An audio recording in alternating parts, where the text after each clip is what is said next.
यो भूतं च सर्वं यश्चाधितिष्ठति स्वर्यस्य च केवलं तस्मै ज्येष्ठाय ब्रह्मणे नमः। तस्मै ज्येष्ठाय ब्रह्मणे नमः। ఓం శాంతి శాంతి. ఓం సత్యాత ప్రకాశము అధ్యాత్మ సత్సంగానికి వచ్చేసినటువంటి వారందరికీ నమస్తే, స్వాగతం, సుస్వాగతం.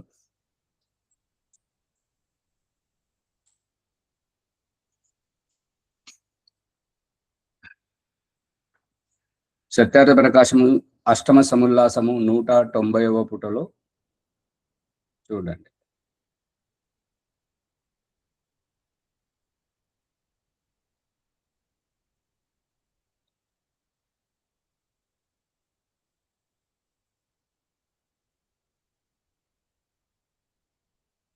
నేటి అనార్ష గ్రంథములు ఈ 190వ పుటలో గుడ్డివారికి 5 అనేటువంటి దాంట్లో కింద ఉన్నది చూడండి.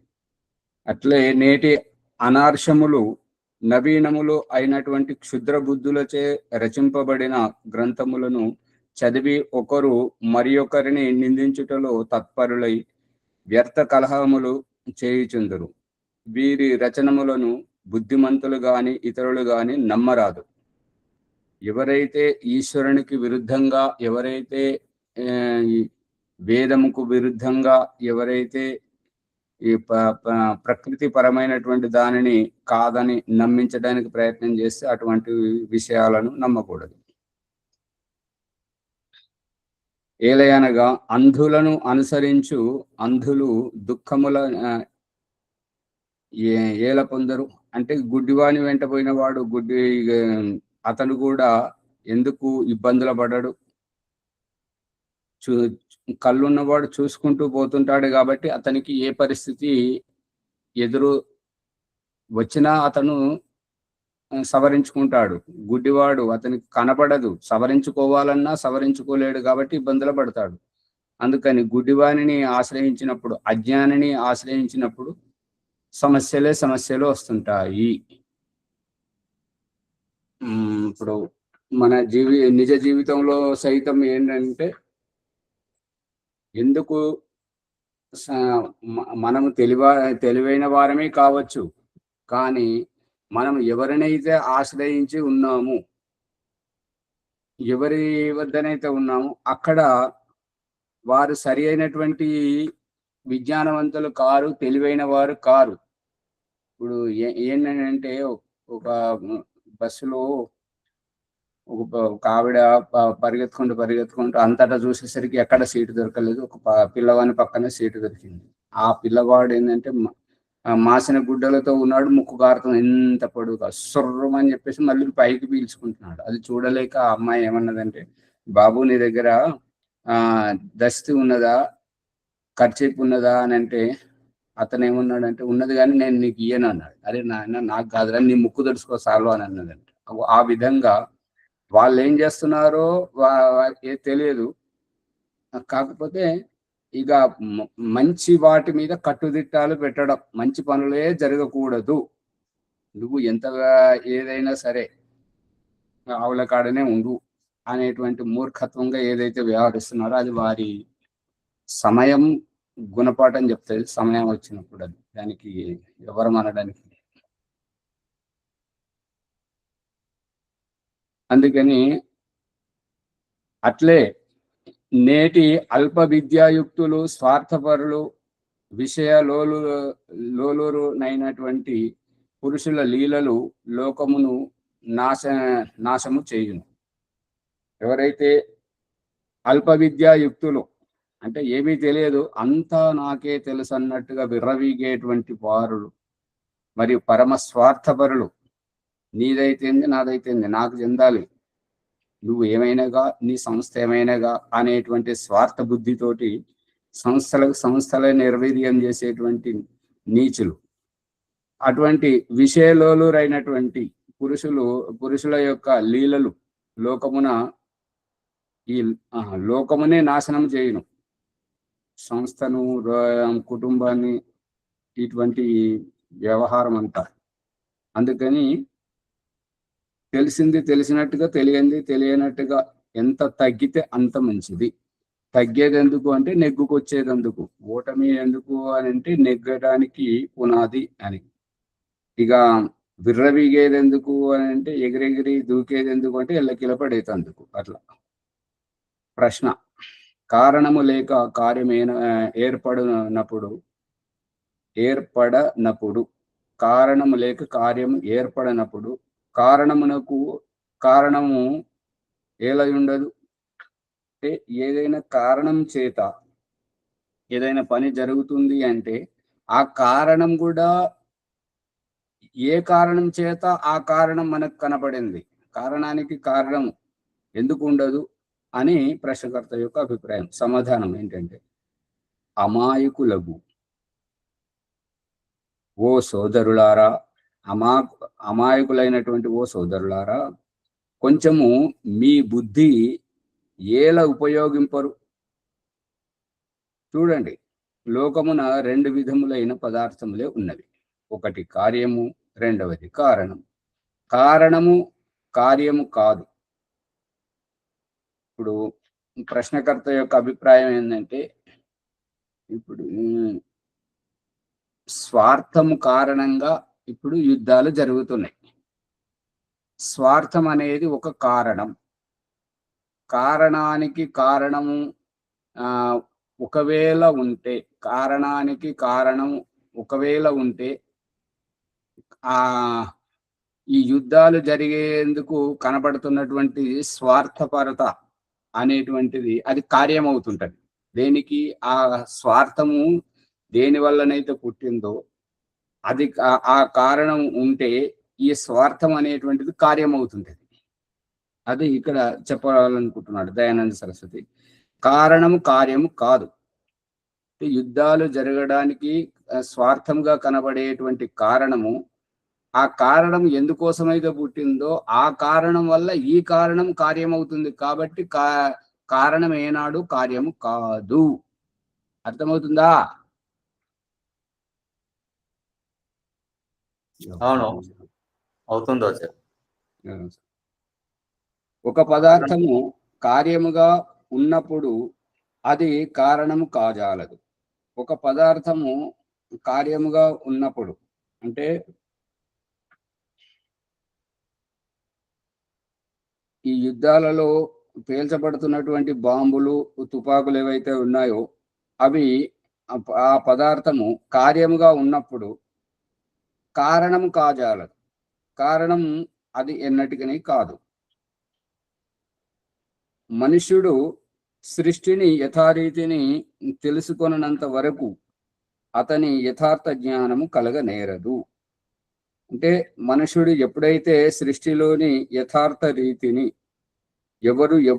ఎవరు ఏమి చేయాలి, ఎంతవరకు చేయాలి, ఎంతవరకు మాట్లాడాలి, ఎప్పుడు మాట్లాడకూడదు, ఎప్పుడు ముందుకొచ్చి సహకరించాలి, ఎప్పుడు పట్ల ఉండాలి అనేటువంటి వివేకం తెలుసుకున్న నాడు వ్యక్తికి జ్ఞానోదయం కలుగుతుంటది.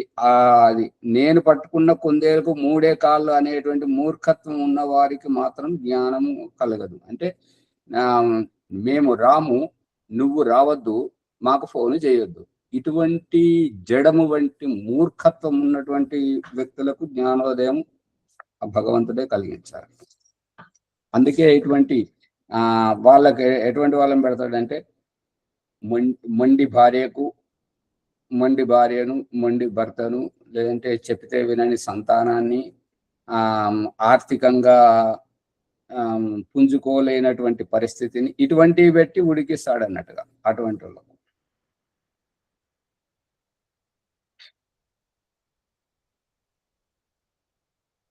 నిత్యాయాః సత్వరజస్తమసాం సామ్యావస్థాయాః ప్రకృతేరుత్పన్నానాం పరమా సూక్ష్మాణాం పృథక్ వర్తమానానాం తత్వ పరమాణూనాం ప్రథమః సంయోగారంభః సంయోగ విశేషాత్ అవస్థాంతరస్య స్థూలాకార ప్రాప్తి సృష్టిరుచ్యతే. అనాది అంటే ఆరంభము అంతము లేనటువంటి నిత్య స్వరూపమైనటువంటి సత్వము, రజస్సు, తమో గుణముల ఏకావస్థ అయినటువంటి, ఏకావస్థ అంటే మూడింటిది ఒకే రూపం. ఇప్పుడేంటంటే అనేక వస్తువులతోటి, అనేక పదార్థాలతోటి మనం ఒక వంట ఎట్లయితే చేసుకుంటామో ఆ విధముగా అనేక పదార్థములతోటి ఒక ఇల్లు ఎట్లయితే కట్టుకుంటామో ఆ విధంగా సత్వము, రజస్సు, తమస్సు ఈ మూడింటి యొక్క ఒకే అవస్థ అయినటువంటి, ఒకే అవస్థతో ఏర్పడ్డటువంటి, ఆ మూడు ఒక దగ్గర చేరినప్పుడు ఏర్పడ్డటువంటి ప్రకృతి. పాలు, పాత్ర, పాలు, పాత్ర, తోడు, పాలు, పాత్ర, తోడు, ఈ మూడుంటేనే పెరుగు కాదు. పెరుగు కావాలి అని అంటే పాలు కూడా వేడయి కొద్దిగా గోరువెచ్చగా ఉన్నప్పుడు మాత్రమే, అంటే వేడి కావాలి, పాత్ర కావాలి, పాలు కావాలి, తోడు కావాలి. ఇవి ఉంటేనే పెరుగు అవుతుంటది. ఆ రకంగా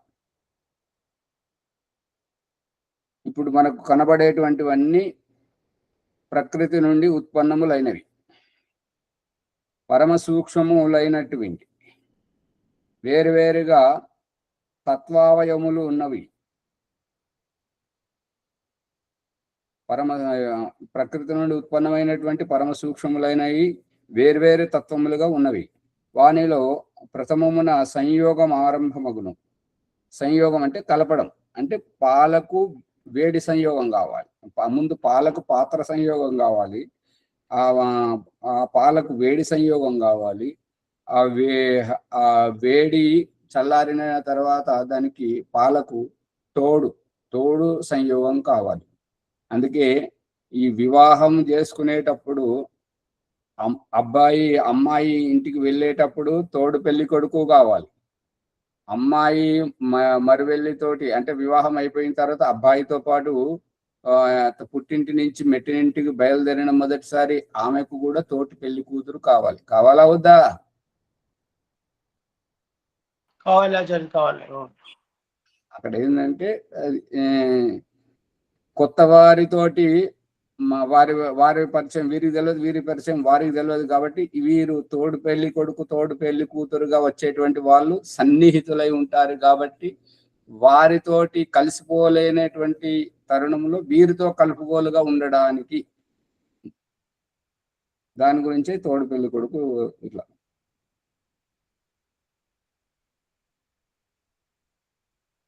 సంయోగం ఏర్పడుతుంది. అట్టి సంయోగ విశేషముల వలన అవస్థాంతరములు అంటే సంయోగమైనప్పుడు జోడు కుదరనప్పుడు ఒంటెద్దు పోకడ అనబడుతుంటది. జోడు కుదిరిన తర్వాత జోడెద్దుల బండి అనబడుతుంటది.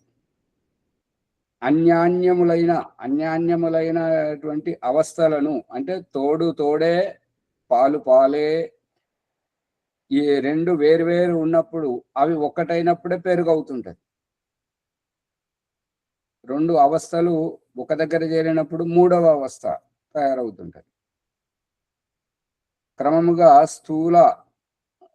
స్థూలములకు అవస్థలను పొంది విచిత్ర రూపమున ఈ సృష్టి ఏర్పడినది. అంటే పరమ సూక్ష్మములైనటువంటి సత్వము, రజస్సు, తమస్సు నుండి ఈ మూడింటి సంయోగంతో ప్రకృతి ఏర్పడింది. ఈ ప్రకృతి నుండే ఇప్పుడు మనకు కనబడుతున్నటువంటి ఏ కొంచెము దృష్టిగోచరం అవుతున్నా, ఏ కొంచెము మనకు ఉనికిగా అస్తిత్వముగా కనబడుతున్నటువంటి అది నీ పంచమహాభూతాలే కావచ్చు, లేదంటే బుద్ధి అహంకారమే కావచ్చు, ఏ రూపకంగా ఏది కనబడ్డా కూడా ఈ ప్రకృతి యొక్క వికారమే అని ఇక్కడ చెప్పబడుతుంది.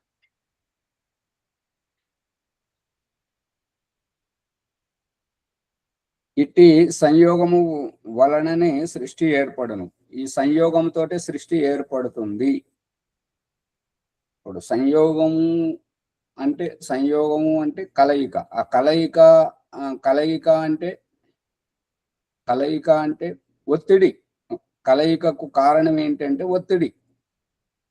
ఇప్పుడు గాలి ఒత్తిడికి చెట్లు కదులుతాయి, నీటి ఒత్తిడికి వరదలు వస్తుంటాయి, మరియు శారీరక ఒత్తిడికి ఈ యొక్క సంతానోత్పత్తి. ఏదైనా ఒత్తిడే కారణమా ఇంకేమైనా? ఉద్రేకం. ఒత్తిడి అదే కదలికలు లాంటివి ఉంటాయి.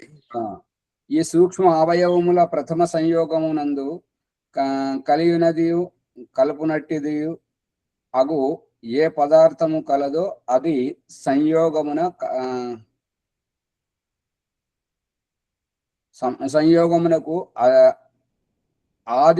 ఆది విభాగమునకు అంతము అగును. ఇప్పుడు ఏ ఒత్తిడితోటైతే కలిసిందో మళ్ళీ అదే ఒత్తిడితోటి విడిపోతుంటాయి.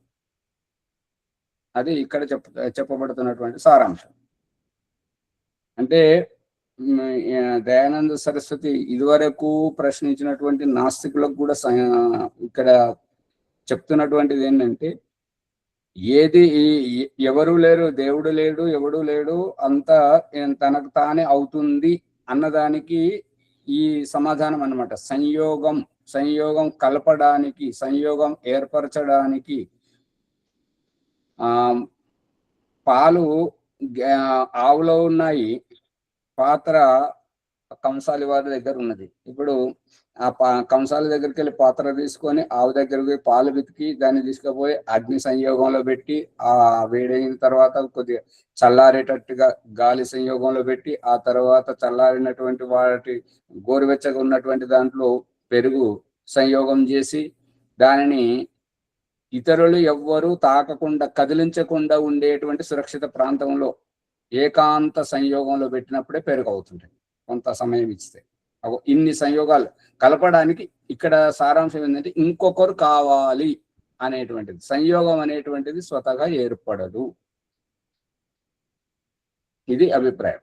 అంటే కర్త ఉన్నాడు అనేటువంటిది దీని అనుకున్న రహస్యం.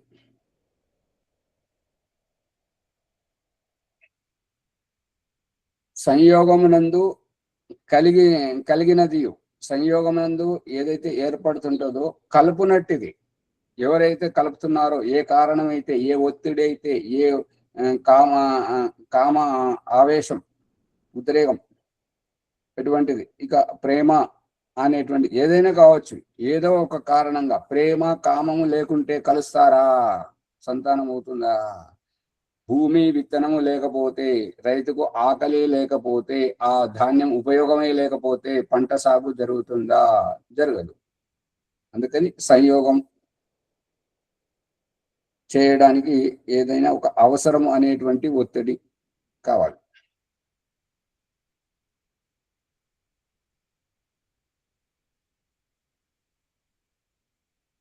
ఈ సందర్భంలో ఇంకొకటి మీకు అందరికి ప్రశ్న ఏంటంటే, నిన్న ఫేస్బుక్ లో కనబడింది ఏంటంటే, ఒక పూరి గుడిసెలో గుడిసె ముందు 3-4 కోళ్ళు అది ఆ ధాన్యాలు ఏరుకొని తింటున్నాయి. అనుకోకుండా ఆ గుడిసెకు నిప్పంటుకున్నది. నిప్పంటుకుంటే ఇంకా 3 కోళ్ళు ఏమో బయటకు వెళ్ళాయి. ఒక కోడేమో నిప్పంటుకున్న ఇంటిలోకి వెళ్ళింది. ఎందుకు వెళ్ళింది అంటే అక్కడ గుడ్లు ఉన్నాయి, కొన్ని గుడ్లు ఉన్నాయి, ఆ గుడ్ల పక్కన కొన్ని పిల్లలు ఉన్నాయి, అవి బయటకు రాలేకపోయాయి. ఈ కోడి ఏం చేసింది, ఆ పిల్లలను తీసుకురాగలుగుతుందేమో కానీ గుడ్లనైతే తీసుకురాలేదు కదా. అందుకని ఆ కోడి ఏం చేసిందంటే ఆ గుడ్ల మీదనే కూర్చున్నది. నిప్పు బాగా రాచుకొని ఆ ఇల్లు కాలిపోయింది. ఇక తెలిసిన తర్వాత ఇంటి వాళ్ళు వచ్చి చల్లారిస్తే ఏమైంది అని అంటే లోపలికి పోయి చూస్తే కోడి కాలిపోయి బొగ్గులాగా అట్లాగే ఉంది ఆ పిల్లల మీద. ఇప్పుడు దీని వెనుక ఏమున్నది? ఇట్లా తీస్తే ఒక కర్ర బొగ్గు కదా ఎట్లయితే ఉంటుంటుందో ఆ రకంగా కోడి చచ్చిపోయి దాని ఉంది, కానీ దాని కింద పిల్లలు బతికే ఉన్నాయి. అది ఆశ్చర్యం. మీరు కూడా చూసి ఉండవచ్చు. పిల్లలు రక్షించబడ్డాయి. అమ్మగా ఇక్కడ ఉన్నటువంటి పిల్లల పట్ల ప్రేమ, తల్లి పట్ల తల్లడిల్లి తత్వము. మిగతా వాటికి ఆ తల్లడిల్లి తత్వం లేదు. వాటికి వారి జీవితం ముఖ్యం. కానీ ఈ తల్లి ప్రాణం కంటే తన ప్రాణం కంటే పిల్లల ప్రాణమే అధికమని అది ఇక్కడ చూసుకోవడం.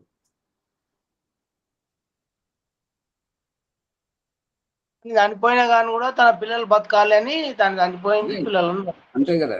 ఇంకా ఆ పిల్లల వియోగంలో ఆ పిల్లలు చిన్న చిన్న పసిపాప పిల్లలు కదా, అవి తల్లడిల్లుతుంటే తన ఎలా సుఖంగా ఉండగలుగుతుంటారు. అందుకని తన జీవితాన్ని అర్పించి వాటి జీవితాలను కాపాడింది.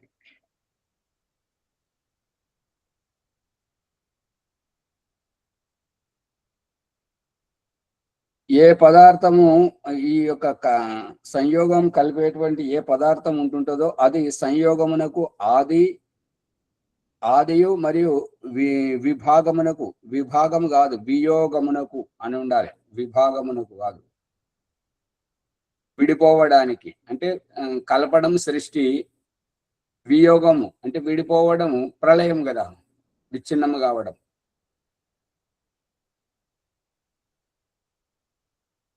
ఏమి చూస్తలేరా పుస్తకాలలో లేదా? మీ దాంట్లో ఎట్లున్నది మరి?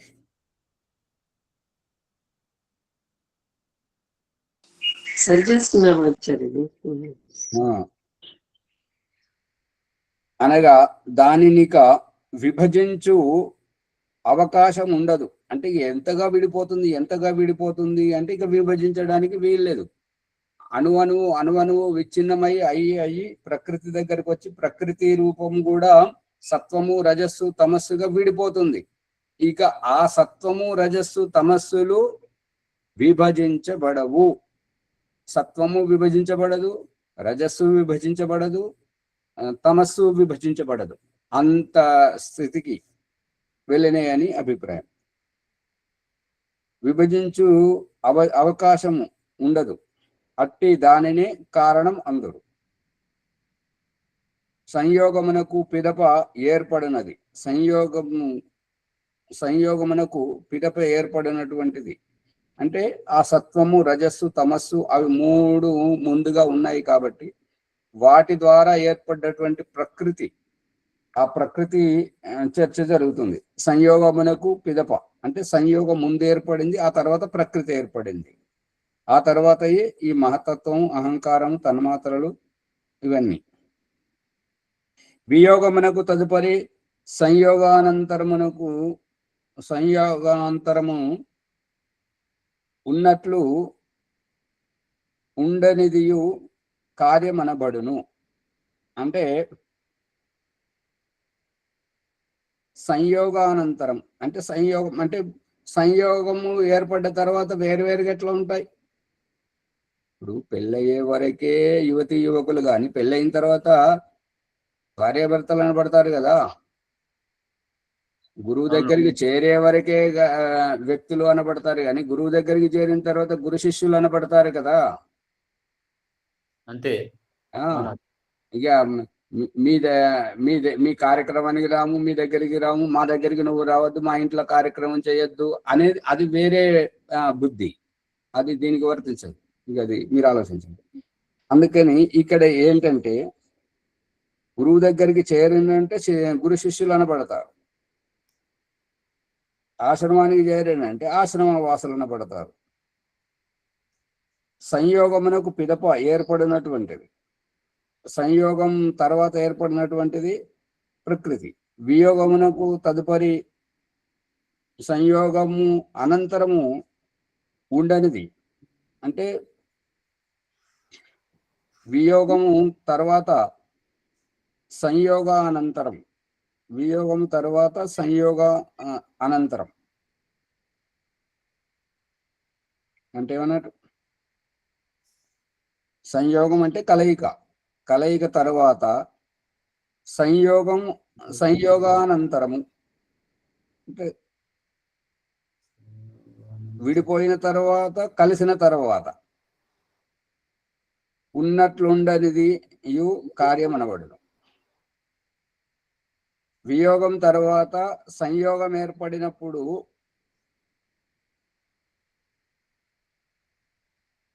సంయోగం ఏర్పడటంతోనే కార్యం జరుగుతుంది కదా ఆచార్యది. అంటే కార్యము జరగటానికంటే ముందు అమ్మగారు ఇది ఇక్కడ పూర్ణ విరామము ఇక్కడ ఉన్నది చూడండి. సంయోగమునకు పిదప ఏర్పడినది. సంయోగమునకు అంటే సంయోగం తర్వాత ఏర్పడినటువంటి. ఇక కామా పెట్టేసి మళ్ళీ చెప్తున్నాడు ఏంటంటే వియోగమునకు తదుపరి అంటే విడిపోయిన తర్వాత. ఇక అక్కడ కామాలేదు ఏమీ లేదు. మళ్ళీ ఏమంటున్నాడు? సంయోగానంతరము. సంయోగానంతరం అంటే కలిసిన తరువాత ఉన్నట్లు ఉండనిదియు కార్యమనబడును. సంయోగ అనంతరము వియోగం లాగా ఉండదు అని అర్థం. అంతే. అదే అదే సరే. సంయోగానంతరము వియోగము లాగా ఉండదు అనేది అదే అర్థం వస్తుంది. దాన్ని వియోగంలాగా ఉండనిదే కార్యం అనబడును, అంటే కలిసి ఉండేటువంటిది. అట్టి కారణమునకు కారణము, కార్యమునకు కార్యము, కర్తలకు కర్త, సాధనమునకు సాధనము, సాధ్యమునకు సాధ్యము. అడుగువాడు చూచుచు అందుడు, అంటే చూస్తున్నా కూడా గుడ్డివాడే, కళ్ళున్నా కూడా గుడ్డివాడే అనపడుతుంది అన్నమాట. కళ్ళు లేక నానా అవస్థలు పడేవారి పరిస్థితి వేరు, కళ్ళుండి కూడా అవస్థలు పడేవాడి పరిస్థితి వేరు. వినుచు బధిరుడు, వింటున్నాడు, వింటూ ఉన్నా కూడా విననట్టుగా నటిస్తున్నాడు, అంటే బధిరుడు, చెవిటివాడు. ఎరుగుచు మూర్ఖుడు అగును, అంటే అన్నీ తెలిసినా నాకేంటి, నాకేం ప్రయోజనం అని దూరం ఉండు వాడిని మూర్ఖుడు అంటుంటారు అన్నట్టు. కంటికి కన్ను, దీపమునకు దీపము, సూర్యునకు సూర్యుడు ఉండునా. కంటికి కన్ను అన్నదానికైతే తెలుస్తుంది, దీపమునకు దీపము అన్నదని తెలుస్తుంది, సూర్యునకు సూర్యుడు అన్నది తెలుస్తున్నది. ఏమిటి చెప్పండి, చెప్తారు.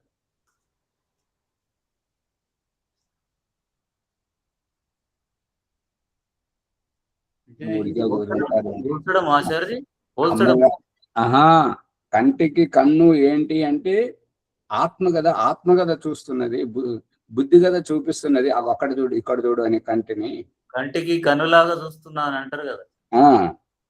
దీపమునకు దీపము అంటే దీపమును వెలిగించేది ఎవరు? వ్యక్తి కదా.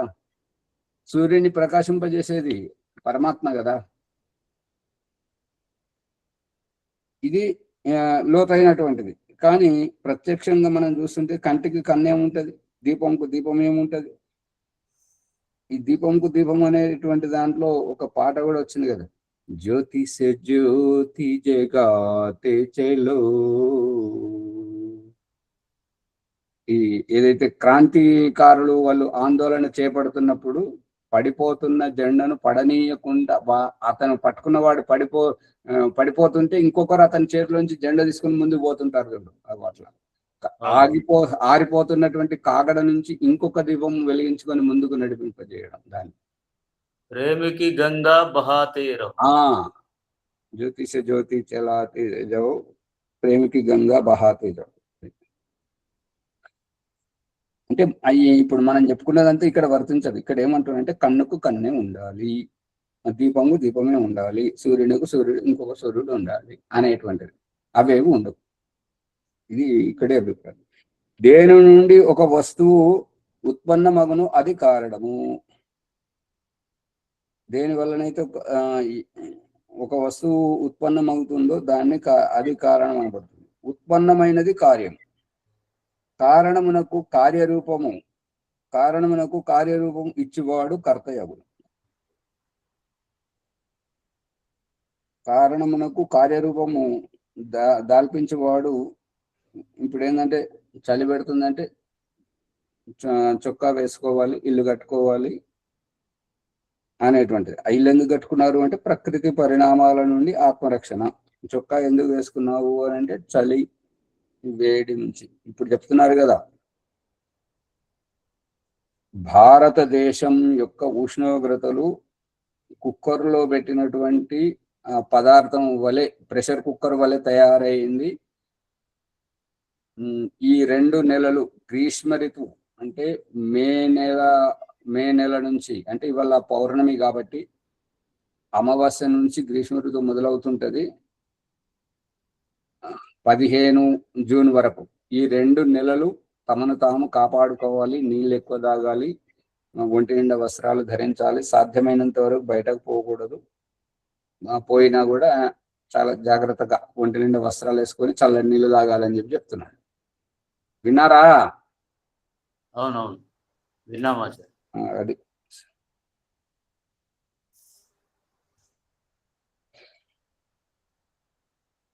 ఉత్పన్నమైనది కార్యము, కారణమునకు కార్యరూపము ఇచ్చువాడు కర్త అనపడు. నాసతో విద్యతే భావో నా భావో విద్యతే సతః ఉభయోరపి దృష్టో అంతస్త్వన యోస్తత్వదర్శిభిః. భగవద్గీత. అసత్తునకు భావం, అసత్తు అంటే ఏమీ లేనటువంటి దాంట్లో ఉనికిని చూపించడము భావం. వర్తమానము సత్తునకు అభావం, వర్తమానకు ఏంటంటే సత్తునకు అభావ.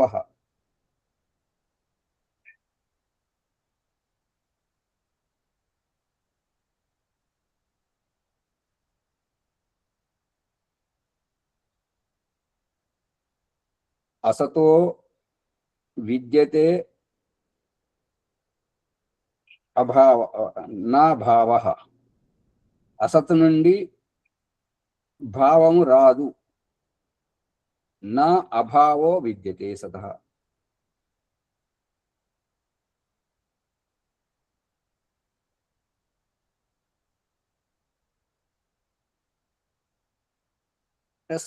సత్తు నుండి సత్ ఉత్పన్నమవుతుంటది, అసత్తు నుండి భావము ఉత్పన్నము కాదు. అసత్ అంటే అవిద్యమానత, అవిద్యమానము నుండి విద్యమానము ఉనికిలోకి ఎట్లా వస్తుంటది? ఇప్పుడు పుచ్చుబట్టిన విత్తనాలతోటి పంట ఎట్లా వస్తుంటుంటది, అయోగ్యుల నుండి సంతానం ఎట్లా అవుతుంటది అనేటువంటిది. యోగ్యుల నుండే సంతానం అవుతుంటది, మరి మంచి విత్తనాలతోటి పంట వస్తుంటది అనేది అభిప్రాయం. ఉభయోరపి దృష్టో, ఇద్దరిని చూసినప్పుడు అంతస్త్వనయో తత్వదర్శిభి. అంతస్తు అంటే అంటే లోపల వాటి యొక్క సత్వం. ఇప్పుడు సంతానం ఎందుకు కావట్లేదు అని అంటే శుక్ర కణములు, క్రోమోజోములు ఉన్నవా లేవా అనేటువంటివి ఆ శుక్ర కణాలను మైక్రోస్కోప్ ద్వారా చూస్తారు కదా. తక్కువ ఉంటే పెరగడానికి, ఎక్కువ ఎన్నైనా ఉండొచ్చు, కానీ తక్కువ ఉంటే సంతానం కారు. కాబట్టి పెరగడానికి ఆహారము, అలవాట్లు, అది వాడడం జరుగుతుంటుంది. ఇక అభావముగా ఉన్న చోటనైతే సంతానం కారు అని. పనికిరాని సౌడు భూమిలో ఎంత మంచి విత్తనం వేసినా పంట రాదు. పుచ్చుబట్టిన విత్తనాలను ఎంత మంచి భూమిలో నాటినా పంట రాదు. అందుకని అగ్నిహోత్రము రెండవ సమిధాధానం, రెండవ మంత్రంలో ఏం చెప్తున్నాయంటే సుసమిద్ధా యశోచిషే. ఇద్దరు ఎటువంటి శారీరక లోపములు లేనటువంటి వారు గృహాశ్రమంలో ప్రవేశించదలుచుకుంటే బ్రాహ్మణ క్షత్రియ వయసుల ఇంటి నుంచి అగ్నిని తీసుకురావాలి. తేయగలిగినటువంటి వారికి ఈ గృహాశ్రమము, తేలేని వారికి కాదు అనేది అభిప్రాయం. ఈ రెండింటి నిర్ణయము తత్వదర్శులు చేసి ఉన్నారు. అంటే ఇక వారికి తెలుస్తున్నాం. అంటే గృహాశ్రమం ఎంత ఉత్కృష్టమైనది అని అంటే రోగులు, అసమర్థులు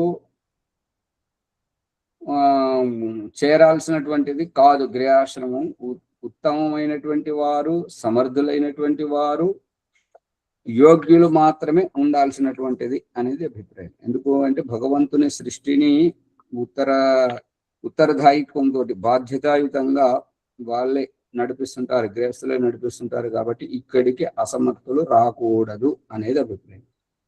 పక్షపాతము గలవారు, దురాగ్రహులు, మలినాత్ములు, అవిద్వాంసులు అయిన వారు ఈ విషయమున సహజముగా ఎట్లు తెలుసుకొనగలరు?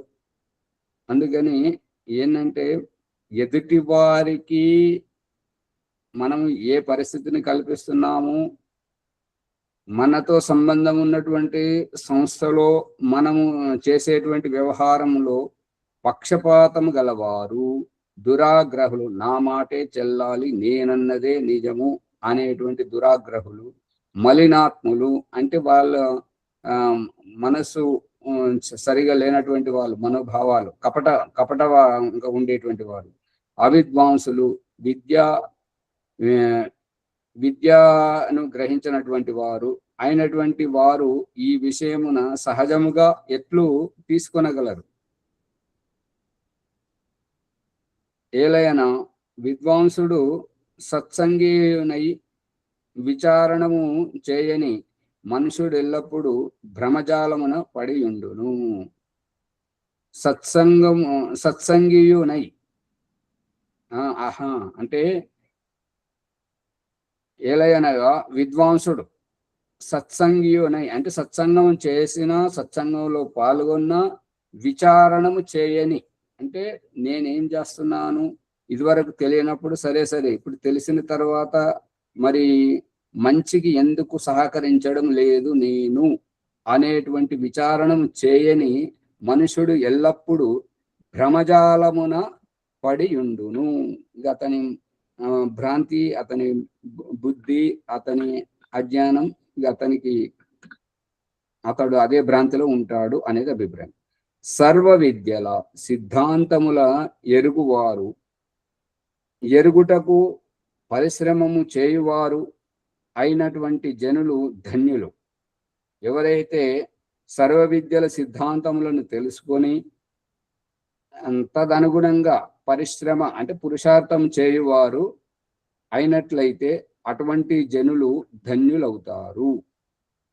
ఇంకా నాకేం పట్టింది, మీ చావు మీరు చావండి అన్నట్టుగా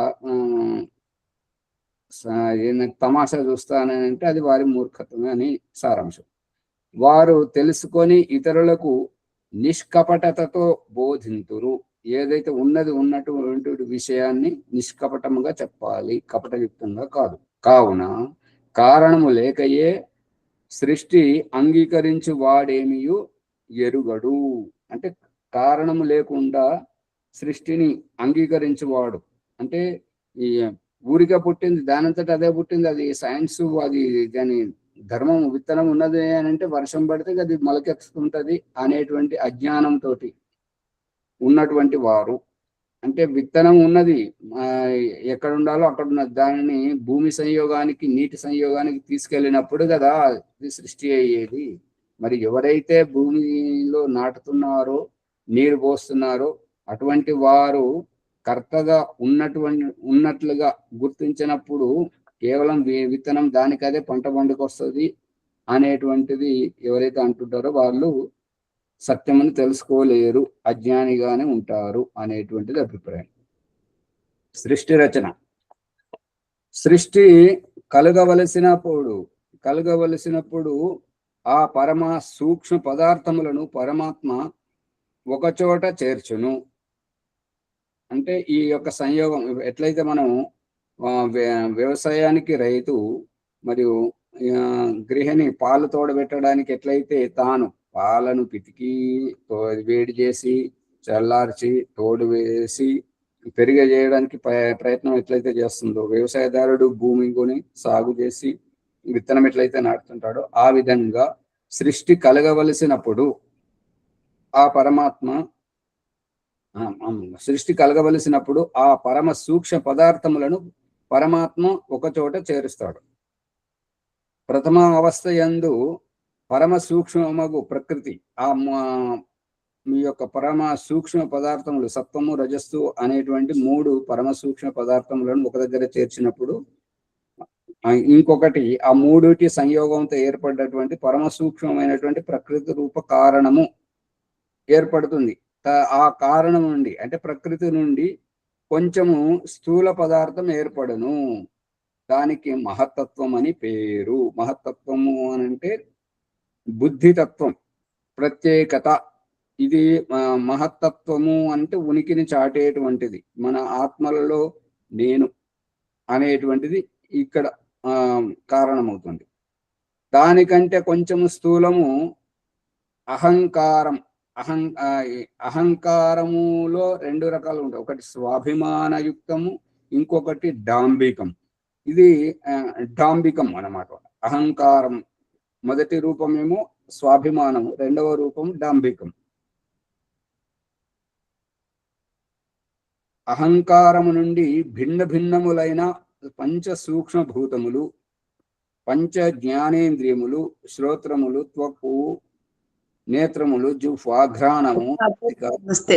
డాంబికం గురించి చెప్పండి ఆచార్య, వివరించండి. డాంబికము అంటే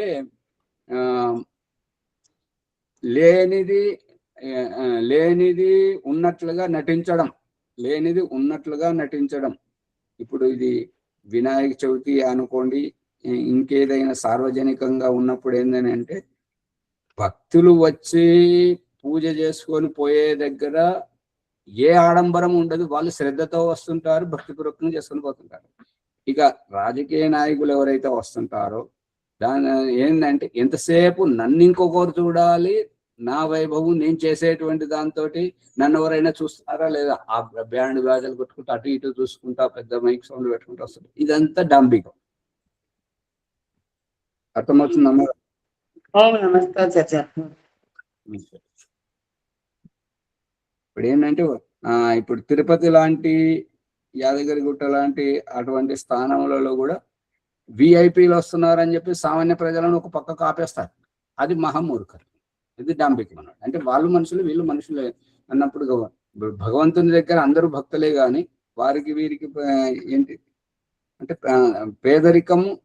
పేదరికము అక్కడ వాళ్ళను ఆపివేస్తుంది, ధనబలము వారిని ముందుకు తీసుకొస్తుంది. అంతే. అక్కడ వ్యవస్థాపకుల అవివేకం తప్ప అక్కడ ఇంకొకటి ఏం లేదు. అంతే. భగవంతుడు అందరికీ సమానమే అన్నప్పుడు, తల్లి పాలు అందరికీ సమానమే అన్నప్పుడు అవిటివాడు కానీ వికలాంగుడు కానీ మంచివాడు కానీ అందరూ సమానం ఎట్లా తాగుతుంటారు. భగవంతుడి దర్శనం కూడా ఆ రకంగా భక్తులకు కలగాలి. అది లేనప్పుడు అంతా అది అజ్ఞానం. ఈ పంచ కర్మేంద్రియములు 11వది అయినటువంటి మనస్సు కొంచెము స్థూలములై ఉత్పన్నములగును. సూక్ష్మం నుండి కొంచెం స్థూలముగా ఉత్పన్నం అవుతుంటాయి. పంచ సూక్ష్మ భూతములు అనగా తన్మాత్రల నుండి అనేక స్థూలావస్థలను పొందుచు క్రమముగా మనము ప్రత్యక్షముగా చూచు స్థూల భూతములు 5ను ఉత్పన్నము అగును. మనకు కనబడేటువంటి సూక్ష్మభూతముల నుండి స్థూల భూతములు ఉత్పన్నమవుతున్న స్థూల భూతములను మాత్రమే మనము చూస్తున్నాము అనేది అభిప్రాయం. వాని నుండి నానా విధములకు ఓషధులు, వృక్షములు మున్నగున ఏర్పడను. వాని నుండి ఆ అన్నమును నుండి వీర్యము, దాని నుండి శరీరం ఏర్పడను. కానీ ఆది సృష్టి మైథున సృష్టి కాదు. ఆది సృష్టి మైథున సృష్టి కాదు. ఏలయనగా పరమేశ్వరుడు స్త్రీ పురుషుల శరీరములను సృష్టించి వానిలో జీవులను సంయుక్తము చేయును. తదనంతరము మైథున సృష్టి నడుచును. ఇప్పుడు ఇక్కడ లోతైనటువంటి రహస్యం ఉన్నది. అర్థం చేసుకుంటారో లేదో, మరి చేసుకోకపోతే వదిలేయండి, చేసుకుంటామంటే ప్రశ్నించండి. ఏమిటంటే పరమేశ్వరుడు స్త్రీ పురుష శరీరములను సృష్టించి ఇల్లు కట్టుకొని ఆ స్త్రీ పురుష శరీరములలో జీవులను సంయుక్తము చేయును. ఇల్లు తయారైంది కాబట్టి గృహప్రవేశం చెయ్యాలి. ఇది రహస్యం. వెలుగుతుందా?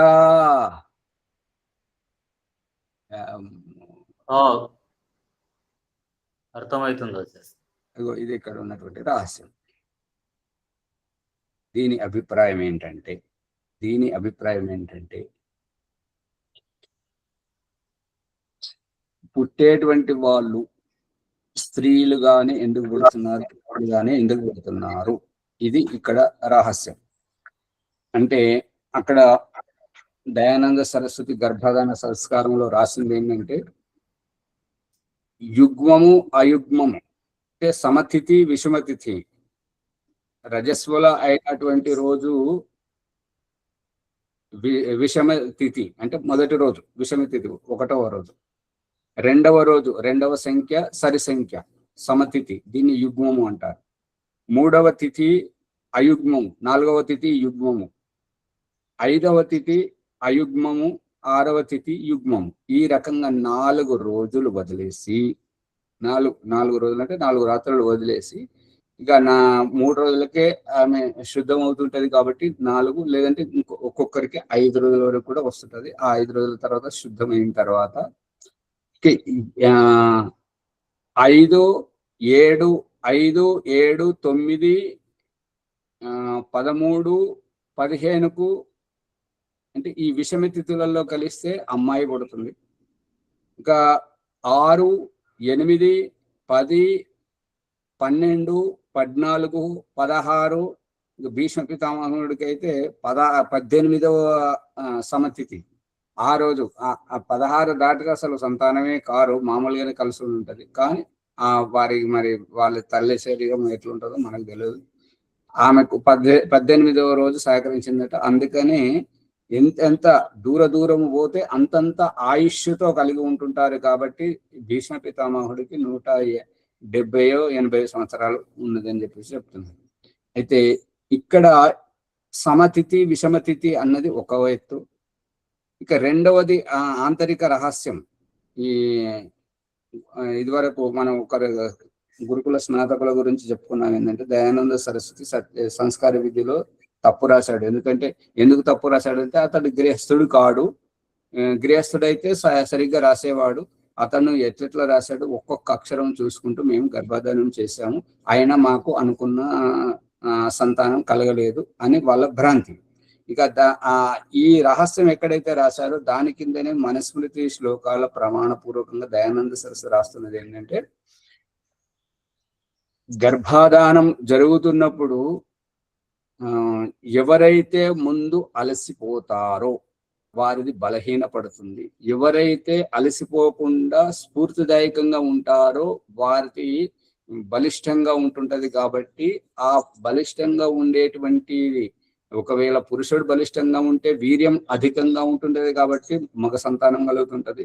ఒకవేళ పురుషుడు అలసిపోయి స్త్రీ స్ఫూర్తిదాయకంగా ఉంటే ఆమె యొక్క రజస్సు అధికంగా ఉంటుంటది కాబట్టి అమ్మాయి పడుతుంది. ఇది రహస్యం.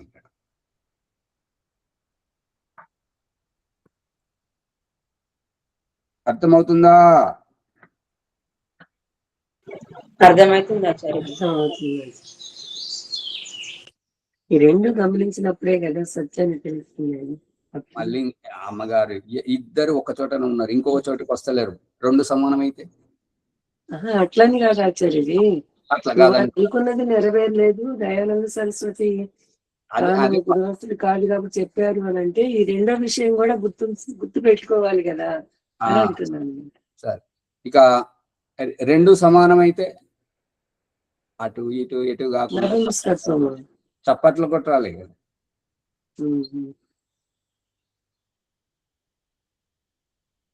వెలిగిందా లేదా? నపుంసకులు సంతానం కానిటువంటి గొడ్డురాళ్ళు వాళ్ళు ఉంటారు కదా, కొజ్జోళ్ళు. అవునా ఆచార్య? కొజ్జోళ్ళు అవుతున్నారు. అది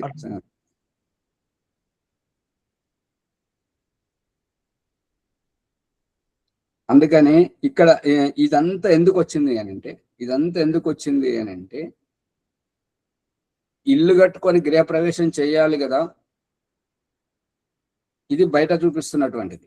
లోపట ఇక్కడ రాస్తున్నటువంటిది ఏంటంటే పరమేశ్వరుడు స్త్రీ పురుషుల శరీరములను సృష్టించి వానిలో జీవులను సంయుక్తం చేయును అని అంటే,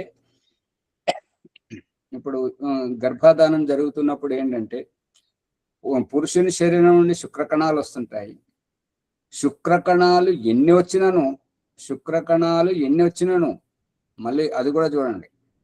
మొదటనేమో తక్కువగా ఉంటేనే అవి పెరగడానికి మందులు ఇచ్చి వాళ్ళను ఆ శుక్రకణాలను పెంచుతున్నటువంటి వైద్యులు ఈ గర్భాధానంలో స్త్రీ శరీరం నుండి వచ్చేటువంటి అండములో ఒకరికి మాత్రమే అవకాశం ఉంటుంటది. ఇక ఎన్ని వచ్చినా కూడా అవి వ్యర్థంలో పోవాల్సినవే. వెలిగిందా?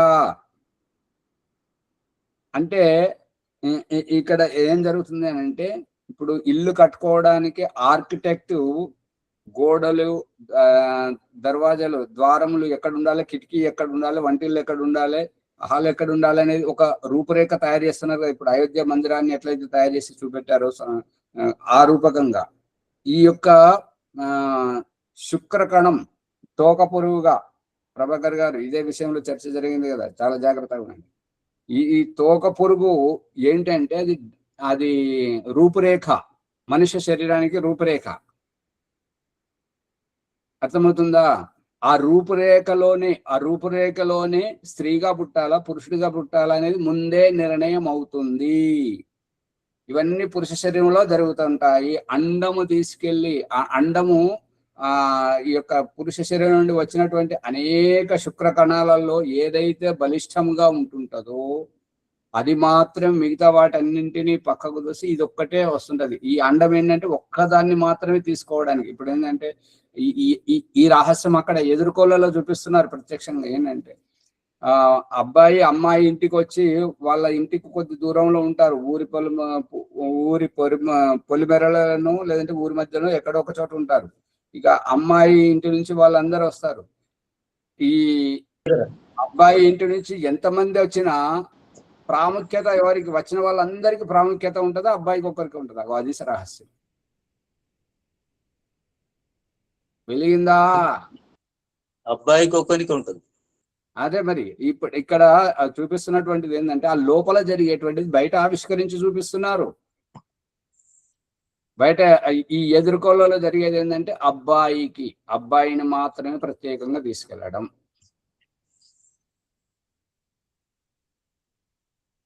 ఇది ఇక్కడ జరుగుతున్నటువంటి రహస్యం. అన్ని ప్రత్యక్షంగా ఉన్నాయి. చెప్పేవారు, తెలుసుకునే వారిలో కుతూహలం ఉంటే చెప్పేవారు కూడా పుట్టుకొస్తారు.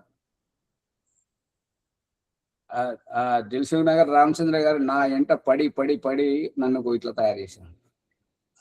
నువ్వు ఏ మాట అయితే అంటున్నావో గాలికి చెప్తే ఎట్లా ఊరుకుంటారు?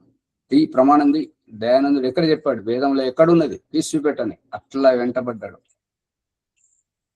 ప్రతిదీ నువ్వు ప్రామాణికంగా చెప్తే నీ మాటలు వినేవారు తప్పనిసరిగా వింటారు. అది అర్థం కాని వారి అజ్ఞానం అది వదిలేయి, కానీ నువ్వు చెప్పేది మాత్రం సూటిగా చెప్పు అని అట్లా. అందుకని ఓంప్రకాష్ కూడా చెప్తున్నది ఏంటంటే, మీకు అందుబాటులో ఉన్న మీరు తయారు చేయండి. కనీసం ఒక్క వ్యక్తినైనా తయారు చేయండి. వాళ్ళు వెంటబడండి, ప్రశ్నించండి, వాళ్ళని కోప్పడద్దు, తప్పు పట్టద్దు. చూడు నీకు ఎక్కడ కనిపిస్తుందో చెప్పు. అట్లా తయారు చేస్తే వాళ్ళు చదివి ప్రత్యేక దృష్టితోటి చూస్తూ పోతుంటే వాళ్ళకు కూడా జ్ఞానోదయం. ఓహో ఇది ఈ రకంగా అని చెప్పేసి అట్లా ఇంకొక విద్వాంసుడు తయారవుతాడు కదా. ఆయన రామచంద్రన్ గారు ఏం చేశారంటే, నువ్వు ఇంకొకరి దగ్గర ఉండొద్దు, నువ్వు రా బయటకు రామని చెప్పేసి శ్రీధర్ గారిని అట్లాగే తీసుకెళ్ళాడు, నన్ను అట్లాగే తీసుకెళ్ళాడు. నా కోసం సామాన్లు, వంట సామాన్లు, పాత్రలు అన్ని ఇప్పించి విడిగా ఏర్పాటు చేసి నా ఎంటబడి కార్యక్రమాలు ఎవరు పిలుస్తారండి, ఎవరు చెప్పాలి? నువ్వు నాతో పాటు ఎక్కడ లేకపోతే మా ఇంటికి రా, మా సమాజానికి రా అని చెప్పేసి తాను వాళ్ళ ఇంటికి తీసుకెళ్లేవాడు. వాళ్ళ సమాజంలో చేయించేవాడు. ఎక్కడ కార్యక్రమం అయితే బంధువుల దగ్గరికి కూడా తీసుకెళ్లి కార్యక్రమం చేయించేవాడు. అట్లా చేసి వెంట పడి ఇట్లా ఏర్పాటు చేశారు. అందుకని మీరు కూడా ఒక విద్వాంసులను తయారు చేయండి. చాలా మంది చదువుకొని వస్తున్నారు కదా పిల్లలు. అది వాళ్ళు వెంట పడితే ఏంటంటే వాళ్ళకు జీవనోపాధి దొరుకుతుంటది. మన సమాజానికి మంచి విద్వాంసుడు తయారవుతాడు వాళ్ళు వెంట పడితే. భాగ్యలక్ష్మి గారు అర్థమవుతుందా? అర్థమవుతుంది ఆచార్య, వింటున్నాను ఆచార్య.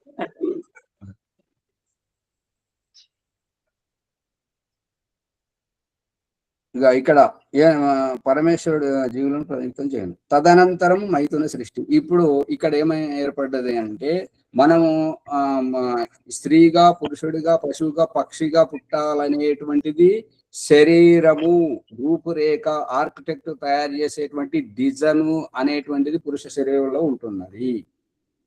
దాంట్లో ఈ యొక్క పురుష శరీరం నుండే జీవాత్మ వస్తున్నది. అదే తోక పురుగు స్థితి. ప్రభాకర్ గారు పట్టుకున్నారా? వెలుగుతుందా? అదే ఆకారాన్ని తర్వాత అండాశయంలో తాను నింపుతుంది. ఇప్పుడు మనము చూస్తున్నటువంటి దేహం తొలుత తోలుగుడ్డు పెడుతుంటది కోడి, తెలుసా? పక్షి ఏదైనా సరే. ఆ తోలు అనేటువంటిదే మావి. దానిని చించుకొని గర్భం నుంచి శిశువు పుట్టేటప్పుడే దాన్ని చించుకొని వస్తుంటాడు కదా, అదే గుడ్డు. అండం అంటారు. అండం అనేది గుడ్డు. ప్రతి గుడ్డులోనే ఉంటుంటది. మొదటి గుడ్డే కాదు, ప్రతి గుడ్డులోనే ఉంటుంటది. పైన తోలుగుడ్డు అంటే అది పూర్తిగా అభివృద్ధి కాలేదని అర్థం కదా? కాదు. ఇప్పుడు ఏంటంటే ప్రతి గుడ్డులోనూ ఉంటుంటది. ఈ యొక్క ప్రతి గుడ్డులో పైన పెంకు ఉంటుంటది. మొదటి గుడ్డుకు మాత్రం పెంకు ఉండదు. ఈ రహస్యం పశువులలో గర్భం దాల్చే వాటిలో ఏంటంటే తొలుత జున్ను పాలు వస్తుంటాయి, తర్వాత మామూలు పాలు వస్తుంటాయి. మామూలు ఈ తొలుత వచ్చేటువంటి పాలను మొర్రు పాలు అంటుంటారు. ఆ మొర్రు పాలు బంగారం రంగులో ఉంటుంటాయి, లేత బంగారు రంగులో. చూసారా?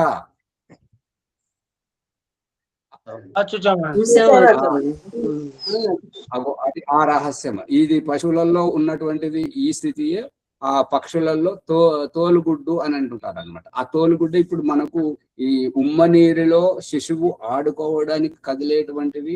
ఆ యొక్క అండము అన్నప్పుడు పెంకు లేదు కాబట్టి ఆ తోలు రూపంలో ఉంటుంటది. కాబట్టి ఆ మాయతోటే ఉన్నప్పుడు తన్నేటప్పుడు కాళ్ళు తల్లి యొక్క ఉదరానికి తగులుతుంటే తల్లికి స్పర్శ తెలుస్తూ ఉంటది. ఇంకా పుట్టేటప్పుడు దాన్ని చించుకొని బయటకు వస్తారు. బయటకు వచ్చిన తర్వాత శరీరం మీద తుడిసేస్తారు. అదే రహస్యం.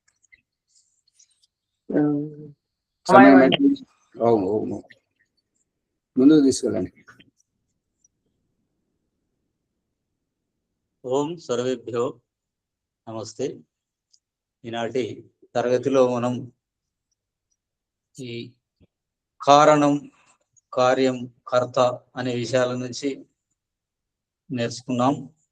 దేని నుండి ఒక వస్తువు ఉత్పన్నమగును అది కారణమని, ఉత్పన్నమైన కార్యము కారణమునకు కార్యరూపము నిచ్చును వాడు కర్త అని, ఉత్పన్నమైనది కార్యము కారణమునకు కారణ రూపం నిచ్చేవాడు కర్త అనే విషయాలను తెలుసుకున్నాం. ఆ తర్వాత సత్వ, రజ, తమ ఈ పదార్థంలో విభజింపబడడానికి వీలు లేదు. ఇవి అత్యంత సూక్ష్మ పరమాణువులుగా ఉంటాయనే విషయాన్ని ఈ ఎపిసోడ్ ద్వారా తెలుసుకున్నాం. తర్వాత సృష్టి రచన గురించి ఎంతో ముఖ్యమైన విషయాలను తెలుసుకున్నాం. ఇక్కడ మహాతత్వం అని, అహంకారం అని, ఆ తర్వాత సృష్టి ప్రారంభంలో అమైతున సృష్టిలో పరమాత్మ స్త్రీ పురుష శరీరాలను ఏర్పాటు చేసి అందులో ఆత్మను జీవుని సంయుక్తం చేశాడని, ఇలాంటి ఎన్నో ముఖ్యమైన విషయాలు, అత్యంత జ్ఞానానికి సంబంధించిన విషయాలు ఎపిసోడ్ ద్వారా తెలుసుకున్నాం. కాబట్టి ఈ ఎపిసోడ్ను అందరం లైక్ చేద్దాం, షేర్ చేద్దాం, సబ్స్క్రైబ్ చేసి గంట సింబల్ను నొక్కుదాం. ఈ ఎపిసోడ్ 1-2 సార్లు అందరూ విని ఏమైనా సందేహాలు ఉంటే కామెంట్ బాక్స్లో సందేహాలను రాసి సందేహాన్ని నివృత్తి చేసుకోవాలని కోరుతున్నాను. ఆ తర్వాత ఈ విషయాలను ఎంతో లోతుగా జ్ఞానాన్ని అందించిన ఆచార్య గారికి ధన్యవాదములు. ఈనాటి వైదిక సంధ్య ఈరోజు శుక్రవారం భాగ్యలక్ష్మమ్మ గారు చేయిస్తారు. ఓం సర్వేభ్యో నమస్తే. ఓం నమస్తే ఆచార్యజీ. సర్వేభ్యో నమః ఆచార్యజీ. అందరికీ నమస్తే.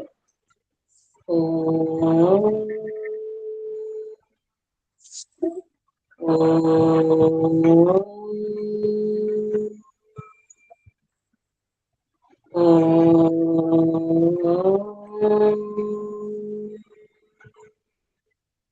వైదిక బ్రహ్మ సందేశాలు.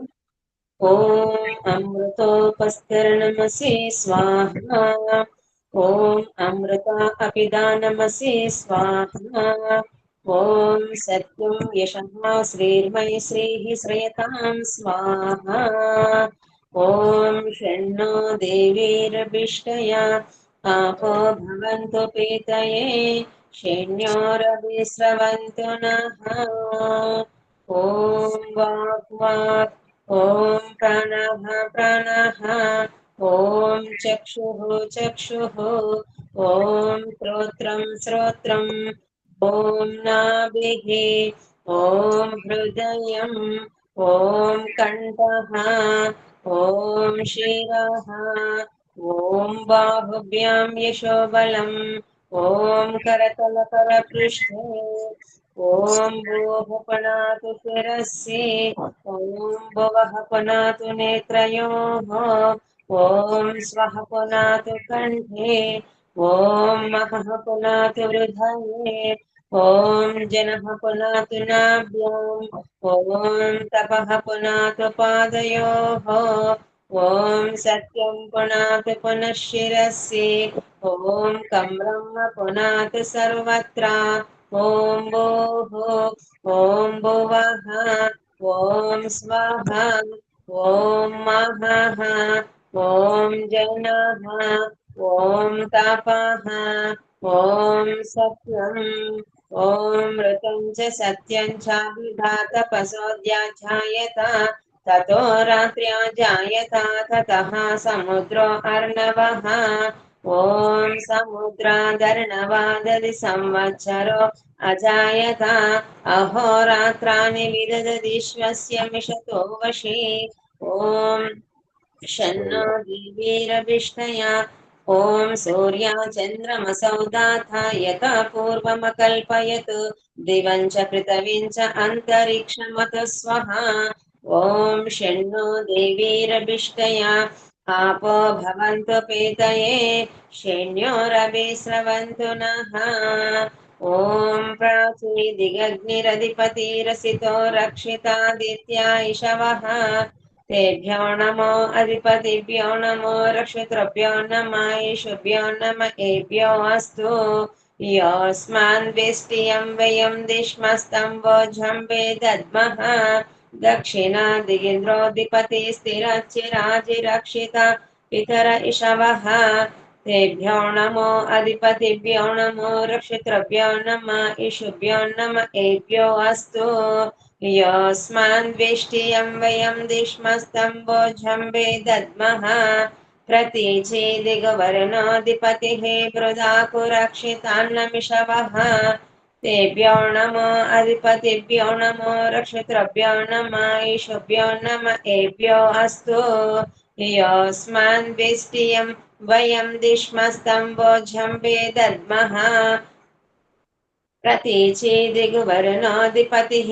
मृदाकुरक्षितान्नमिषवः तेभ्यो नमो अधिपतिभ्यो नमो रक्षितृभ्यो नमः ईशुभ्यो नम एभ्यो अस्तु योऽस्मान् वेष्टियं वयं दिश्मस्तं वोझम्बे दद्मः बुधीचेदिक्सोमोऽधिपतिः स्वजो रक्षिता शनिरिषवः तेभ्यो नमो अधिपतिभ्यो नमो रक्षितृभ्यो नमः ईशुभ्यो नम एभ्यो अस्तु योऽस्मान् वेष्टियं वयं दिश्मस्तं वोझम्बे दद्मः ध्रुवादिग्विष्णुरधिपतिः कल्माषग्रीवो रक्षिता वीरुदैषवः तेभ्यो नमो अधिपतिभ्यो नमो रक्षितृभ्यो नमः ईशुभ्यो नम एभ्यो अस्तु योऽस्मान् वेष्टियं वयं दिश्मस्तं वोझम्बे दद्मः ऊर्ध्वादिग्बृहस्पतिरधिपतिः श्वित्रो रक्षिता वर्षमिषवः तेभ्यो नमो अधिपतिभ्यो नमो रक्षितृभ्यो नमः ईशुभ्यो नम एभ्यो अस्तु योऽस्मान् वेष्टियं वयं दिश्मस्तं वोझम्बे दद्मः ॐ जातवेदसे सुनवामा सोममरातीयतो निदहाति वेदः स नः पर्षदति दुर्गाणि विश्वा नावेवा सिन्धुं दुरितात्यग्निः चित्रं देवानामुदगादनीकं चक्ष्मुर्मित्रस्य वरुणस्याग्नेः आप्राध्या वा पृथिवी अन्तरिक्षं सूर्य आत्मा जगतस्तु षच्च उदित्यं जातवेदसं देवं वहन्ति केतवः दृश्ये विश्वाय सूर्यम् उद्वयं तमसस्परिस्वः पश्यन्त उत्तरं देवं देवात्रा सूर्यमगन्म ज्योतिरुत्तमम् तच्चक्षुर्देवहितं पुरस्ताचुक्रमुच्चरत् पश्येम शरदर्शतं जीवेम शरदर्शतं शृणुयाम शरदर्शतं प्रब्रवाम शरदर्शतम् अदीनस्याम शरदर्शतं भूयच्च शरदर्शतात् ॐ षण्णो देवीरभिष्टया आपो भवन्तु पीतये षण्योरभिस्रवन्तु नः ॐ भूर्भुवः स्वः तत्सवितुर्वरेण्यं भर्गो देवस्य धीमहि धियो यो नः प्रचोदयात् हे रक्षक सच्चिदानंद स्वरूप జ్యోతుత్పాదక దేవ నీ దివ్య విజ్ఞాన స్వరూపం మేము నిత్యము ఉపాసింతుము మాకు సద్బుద్ధులనిచ్చి సత్కర్మములు ఆచరించినట్లు అనుగ్రహింపము స్వామి హే పరమేశ్వర దయానిధి మీ కృప వల్ల జపో ఉపాసనాది కర్మములను చేస్తున్న మేము ధర్మ అర్థ కామ మరియు మోక్షముల సిద్ధిని సత్వరంగా ప్రాప్తించినట్లు అనుగ్రహింపము స్వామి ఓం నమః శంభవాయ చ మయోభవాయ చ नमः शंकराय च मयस्कराय च नमः शिवाय च शिवतराय च ॐ षण्णो देवीरभिष्टया आपो भवन्तु पीतये षण्योरभिस्रवन्तु नः ॐ शान्ति शान्ति शान्तिः इति वैदिक ब्रह्मसिद्ध यच्छमाचार्यजी ओम नमस्ते आचार्य ధన్యవాదములు భాగ్యలక్ష్మి గారికి. తర్వాత శాంతి పాఠం. ఇవాళ మరి పౌర్ణమి ఉన్నది, యజ్ఞం చేసే వాళ్ళు ఎవరైనా ఉన్నారా?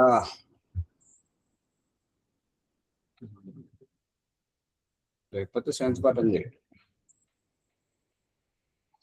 ఓం ధ్యౌ శాంతి అంతరిక్షం శాంతి పృథివీ శాంతి आपशांति ओषधय शांति वनस्पति शांति विश्वे देवा शांति ब्रह्म शांति सर्वं शांति शांतिरेवा शांति सामा शांतिरेधि.